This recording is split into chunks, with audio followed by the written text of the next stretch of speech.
Well, good afternoon, everybody. It's October 18th, and we want to talk about the parable of Israel. Now, let me say, to begin with, that when we are talking about Israel in a parable, I'm not saying that it was a fictitious story. It was very real. But there's some parabolic aspects to this, and what I mean by that is that when one looks at the people of Israel, there's a lot of things we can consider that relate to us. And so sometimes when I look at the people of Israel, I see us because we are much like they were, and our lives need the same sort of attention that their lives really did. After they were in captivity for a number of years in Egypt, God saw that they were not happy where they were. And so he determined that he was going to get them released from Egypt. They had left the country and were moving toward the land of Canaan. And they were just getting ready to cross the water, and they had a problem.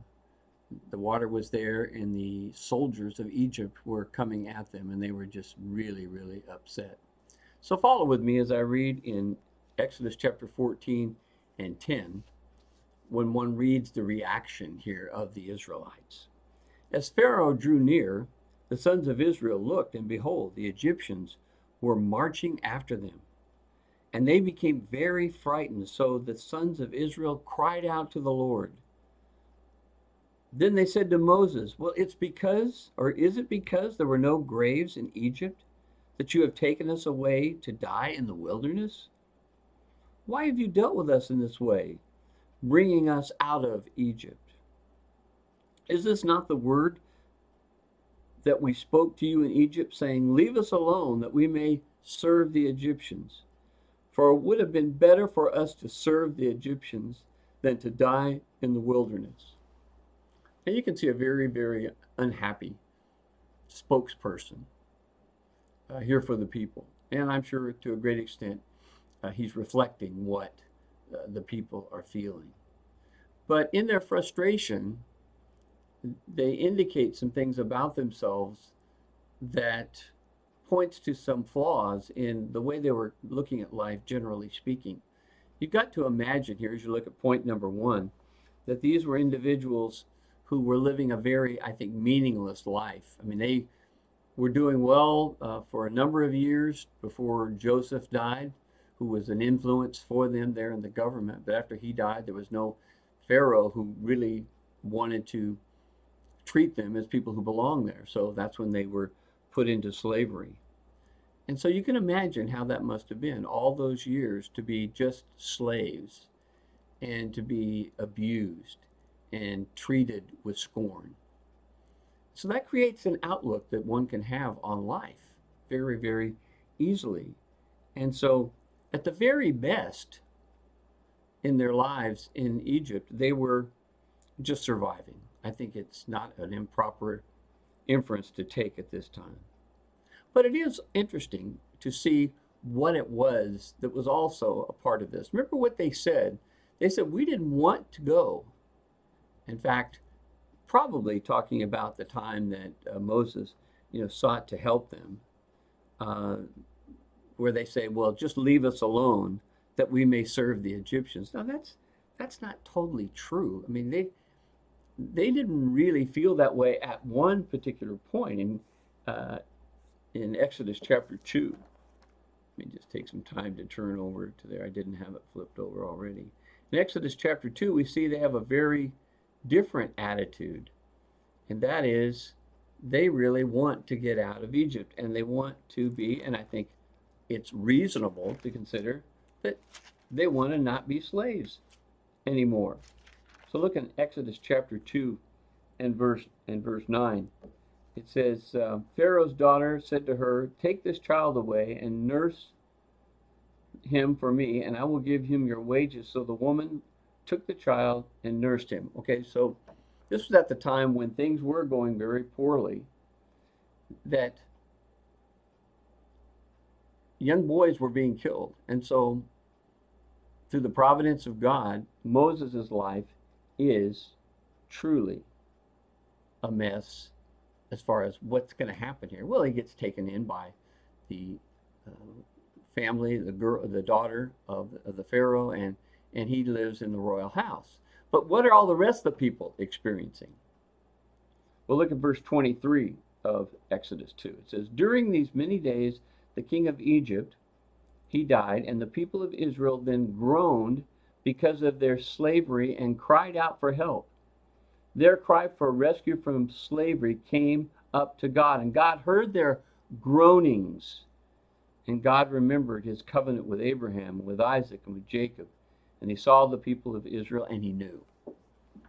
So this idea that we never wanted to come out of here in the first place showed a little bit about them that really speaks to the way we are oftentimes. I mean, when things are going well in our lives in relation to our God who loves us and cares for us, we have a pretty good attitude about things.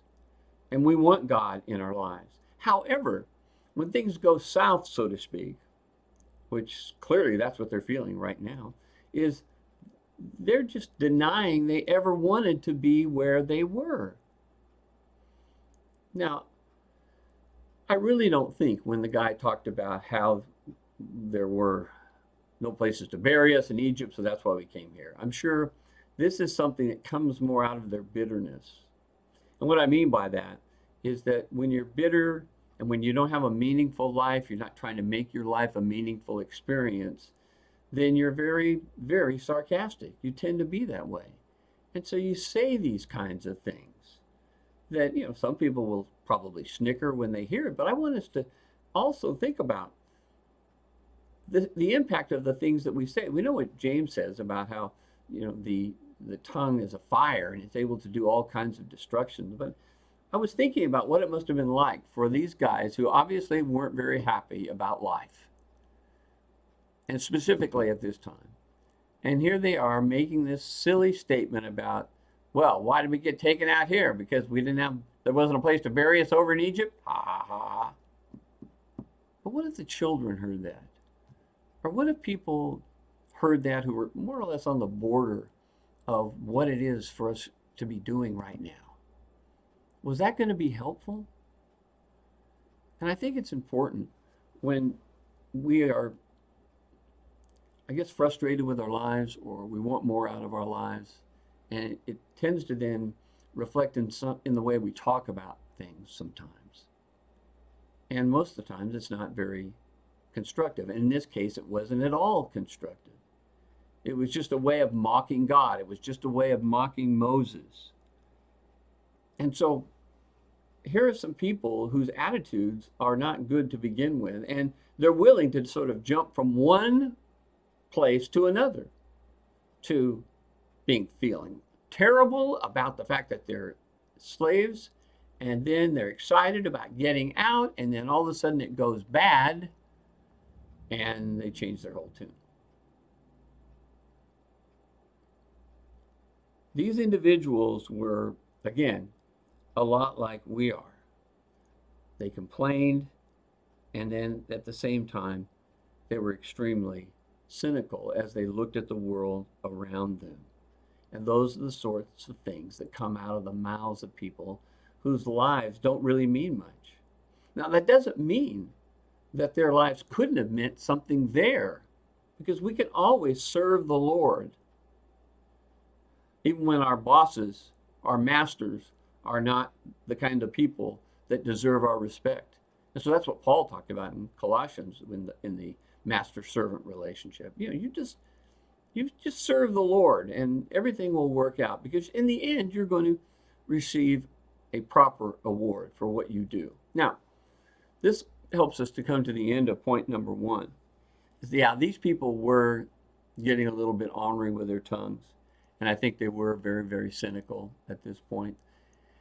And it shows in what they said. And I'm trying to help us to focus upon the fact that, the things that we say, particularly along the sarcastic levels, you may know that it's sarcastic. You may know you don't really mean it.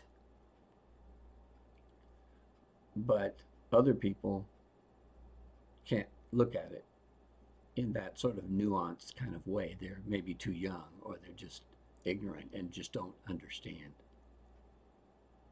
The kind of attitudes that the Lord wants is a life that is built upon not meaninglessness, but a life that is built upon trust and faith in God. In 1 Samuel chapter 17, verse 37, we get a picture of that. Remember when Goliath was challenging the people of Israel as the leader of the Philistines? And nobody wanted to go up against him because he was just a very almost monster-like figure. And he was challenging them, and nobody wanted to fight him. But look at David's response. And look at the difference in the attitude. I mean, why couldn't these people recognize God got them to where they were? And if God got us to that point, if we will just trust in God, he's going to get us out of this. Or he is at least going to fight for us. But no, they just want to have that sort of sour attitude. Now compare that with David. Here's what he says when Saul is talking to him about his wanting to kill Goliath. He said, well, the Lord who delivered me from the paw of the lion and from the paw of the bear, this is when he was a shepherd, he will deliver me from the hand of this Philistine. So Saul says, well, then go ahead and do it. I don't think Saul actually believed he can do it. But if you want to do it, go do it. But this is what God is seeking. That was the voice that was needed when they were there with the water behind them and the Egyptians just marching upon them. Instead, you get this kind of smarmy comment. The world's got too much smarminess already as it is. What we need more of is people like David, who say, well, look, God's taken care of me before, he's going to take care of me again. Paul says something similar in 2 Timothy chapter 4. He was looking at a period of time when he was somewhat discouraged about how no one seemed to be standing with him and supporting him. So he says in 2 Timothy 4:16, at my first offense, no one supported me. Everybody deserted me. But don't count it against them.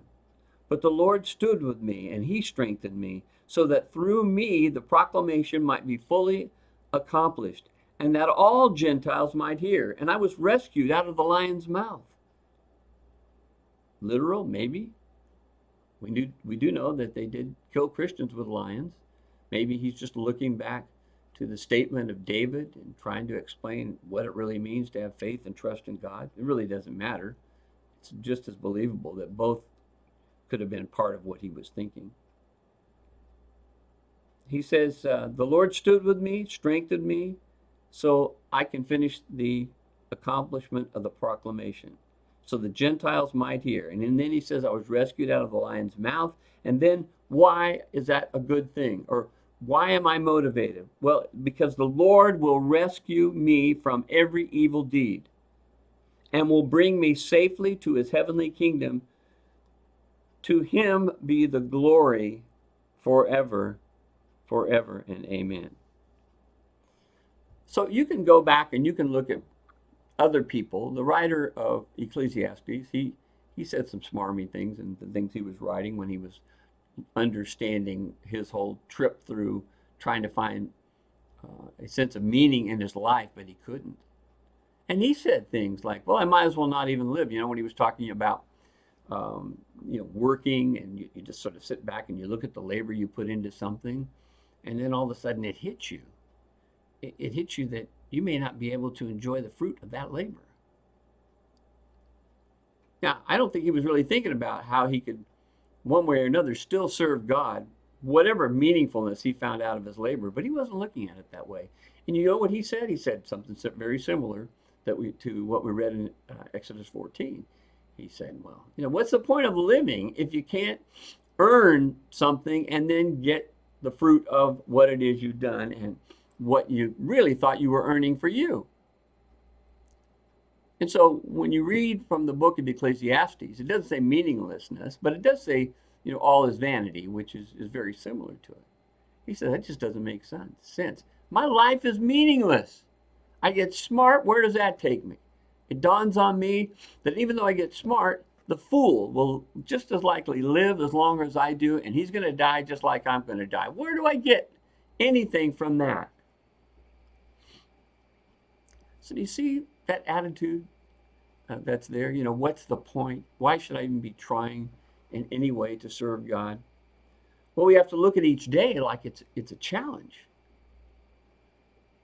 And in the times in which we live, we get very, very focused on, you know, what's wrong and the inconvenience that we're all experiencing. Like, for the most part, nothing we ever have in our lives. Anybody who's born after 1950.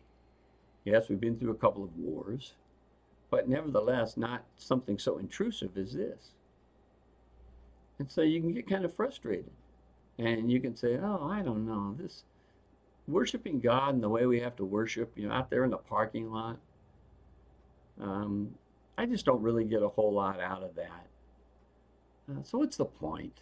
I mean, why do we even worship anyway? Well, that's a very easy road to drive upon, but it's not the road that God wants. What God wants is people like David and people like Paul. People who said, I know what I'm doing, I know why I'm doing it, and I know what is going to ultimately be the outcome of it. I'm going to receive my reward. Read a couple other places with me. 1 Peter chapter 1, verse 6. He says, in talking to some people who are struggling with persecution, he says, in this greatly rejoice, you know, what you're experiencing because of this relationship you have with Christ. Even though now for a little while, if necessary, you have been distressed by various trials. Okay, you get a few trials. That's part of it. But Peter's just spoken about all the incredible blessings that we have in Christ. And so, rather than say, well, what's the point? Someone like Peter says, well, so what? We're going to keep going. We're going to press on. He says, here's why these things are happening. To prove your faith, at the beginning of verse 7. Being more precious than gold, which is perishable, even though tested by fire. It may be found to result in praise and glory and honor at the revelation of Jesus Christ. And now, more intensely, look at verse 8 and 9. And though you haven't seen him, that's me and you as well, as these individuals here, you love him. And though you do not see him now, you believe in him. You greatly rejoice with joy inexpressible and full of glory, obtaining as the outcome of your faith the salvation of your souls. Now think of that kind of an attitude.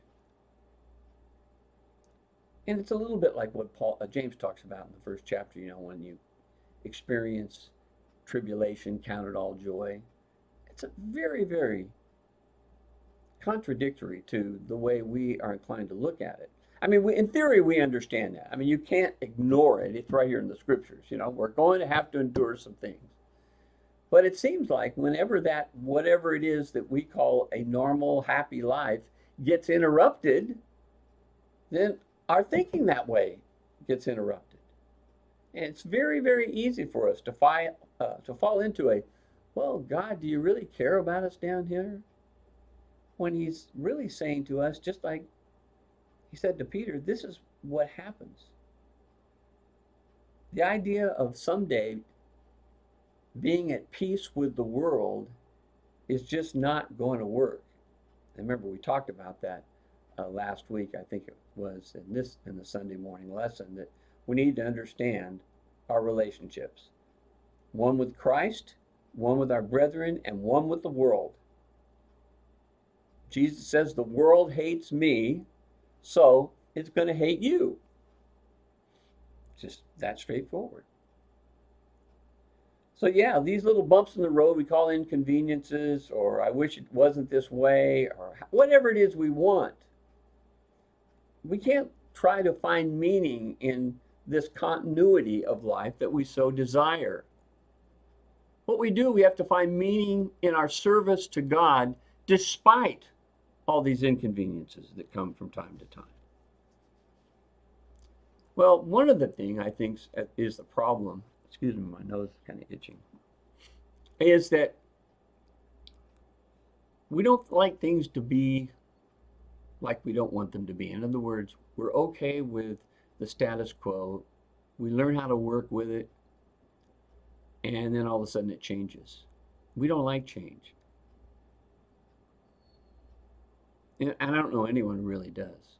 And maybe this has illustrated it more than ever, at least for a lot of us, is that we miss what we used to be able to do regularly in the building. We got a big change here. We've got to take lemonade or lemons and make lemonade out of them, because we can't do it the way we were doing it. So all of a sudden we've got the need. We must change. And we have to be ready to change. If you notice there in point 2, I say we have a fear of change, and it oftentimes makes us prisoners. And I try to illustrate that with you with a couple of things here in point number 2. Number 1, consider the example of a prisoner who's been in jail for many, many years and really doesn't know anything else but the norm he calls prison. And then all of a sudden, it's time for him to be released.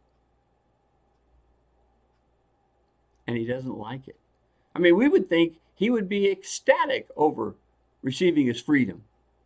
That's not what happens. He doesn't know what to do with himself. And you know what? You hear of cases where those who have been in prison and get out, they want to go back because it's what they're okay with. Now, I want you to think about that. This guy was a prisoner of his circumstances.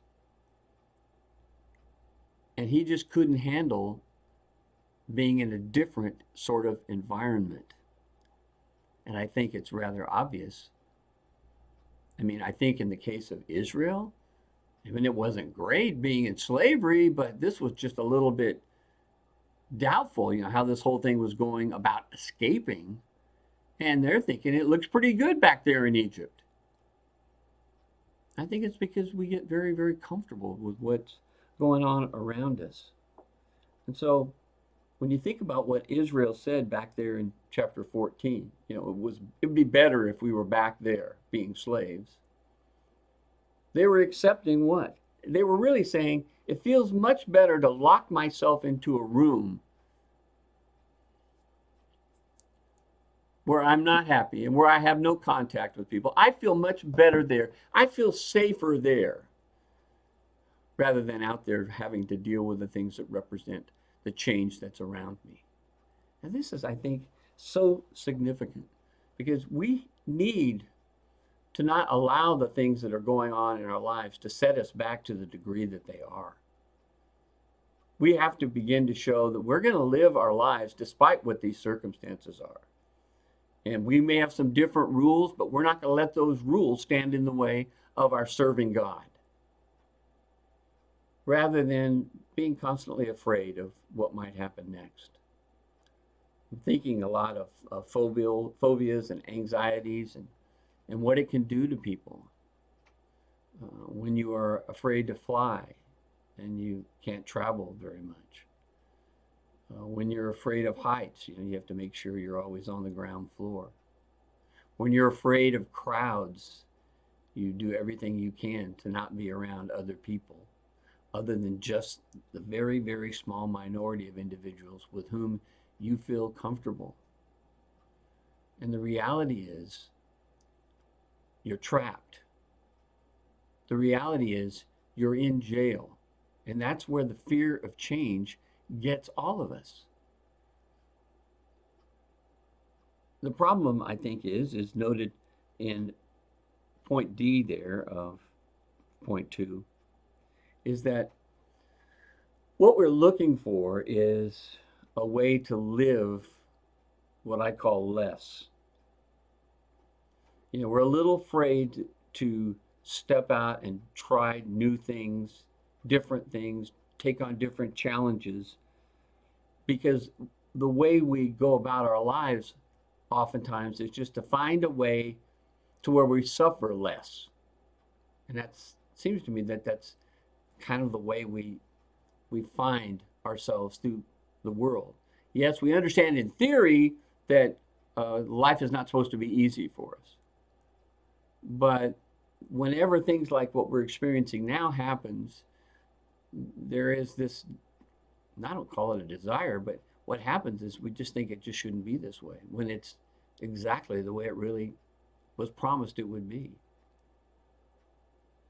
And with that in mind, we have to just realize, for those of us who've lived a while, and you look back over your life, I can't really say that I could look back to a time when I would just draw the conclusion that everything's going great.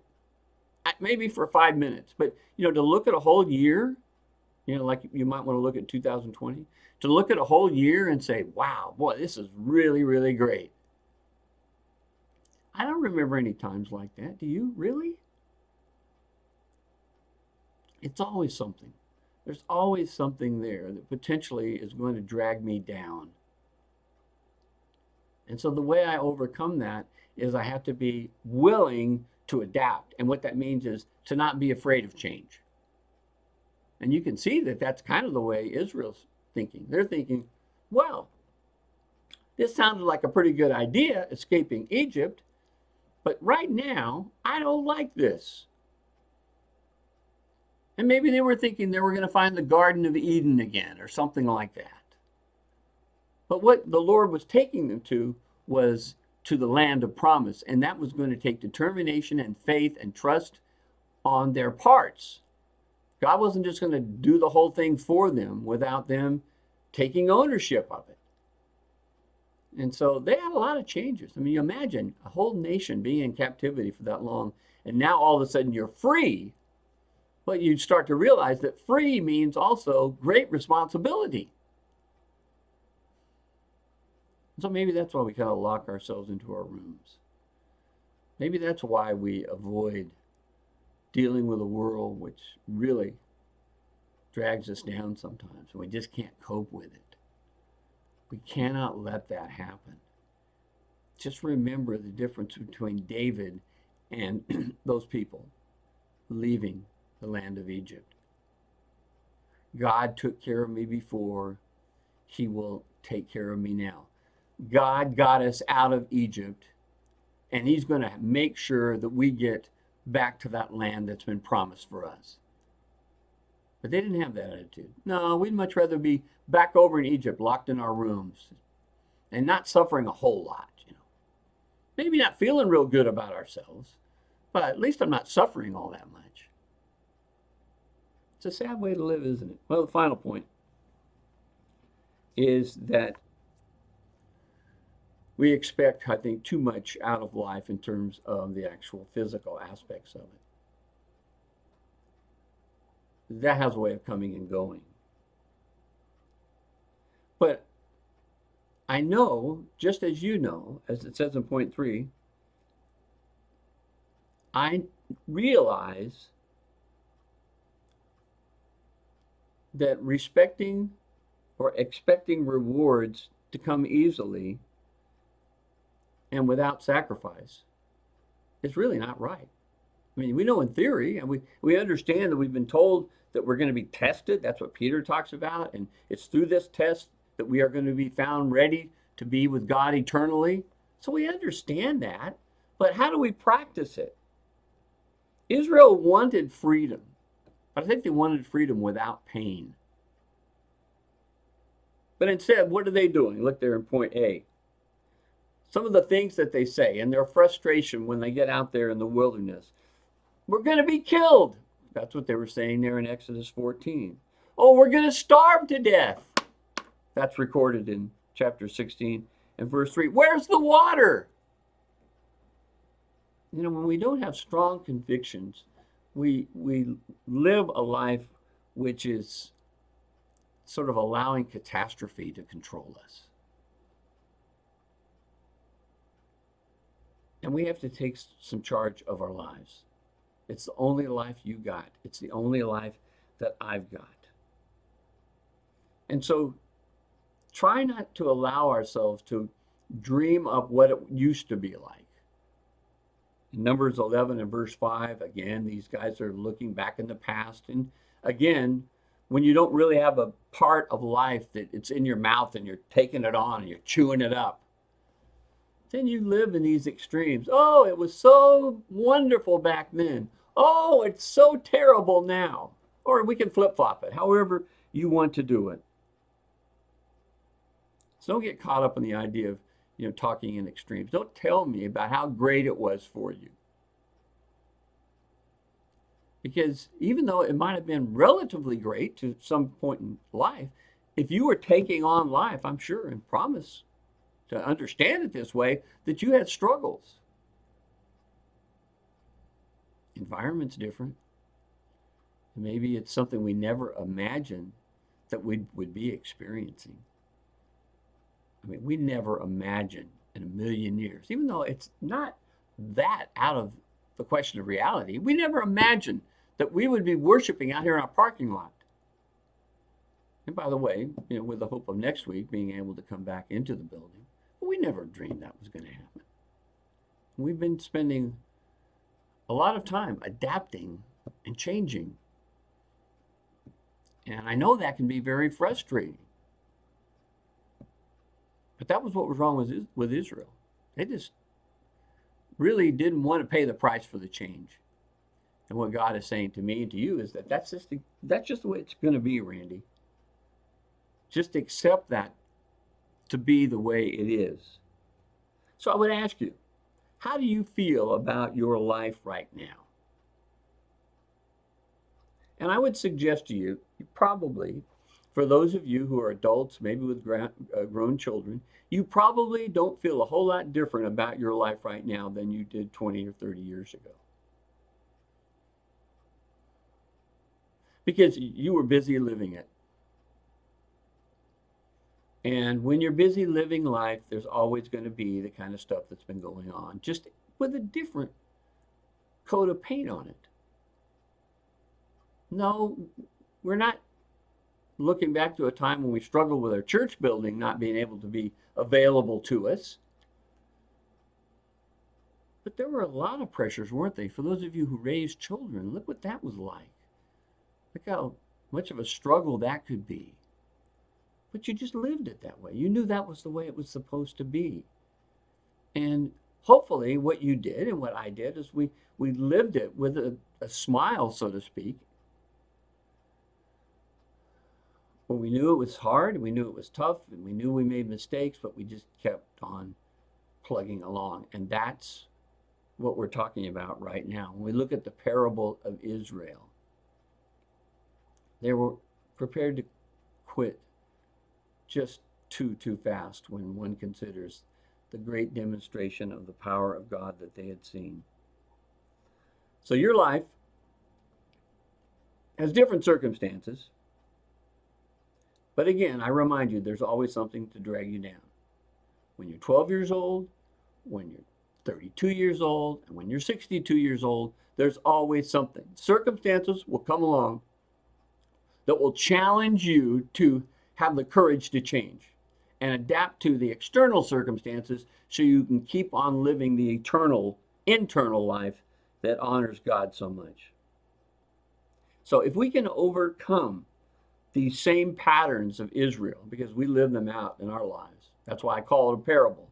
It's kind of the story of Rosedale and whatever other group we want to plug into this. But if we get that right, our lives can be so much more productive. So much more. Let's not be afraid of change. Let's be afraid of not adapting to it, because I know that is not pleasing to God. And I know you know that too. The story of Israel is very historical and is true, but in it is a great parable for all of us to understand and to see ourselves. And that's amazing what God does when he puts together These things, we can learn so much if we just want to learn them. And to succeed in life, I mean, just every positive thinker out there knows you have to not be afraid of change. And I would say that to every Christian. We cannot be afraid of change.